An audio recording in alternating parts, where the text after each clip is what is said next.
বিসমিল্লাহির রহমানির রহিম। বাংলাদেশে এমন পরিস্থিতি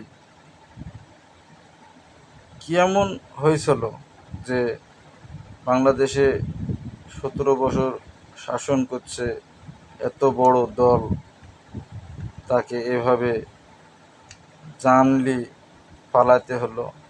এমনকি তার সাথে লোকজন তল্পি তপড়া সব গুছিলি সব যে যেমনি পাইলো সে সেমনি পালালো।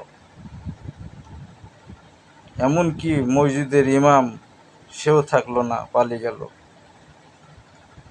মানুষকে এটা জানতে হবে, এটা মানুষকে বুঝতে হবে যে কি এমন জুলুমের মধ্যে জাতি ছিল, তাদেরকে রাখিয়েছিল যে কারণে তাদের এভাবে পালাতে হয়েছে।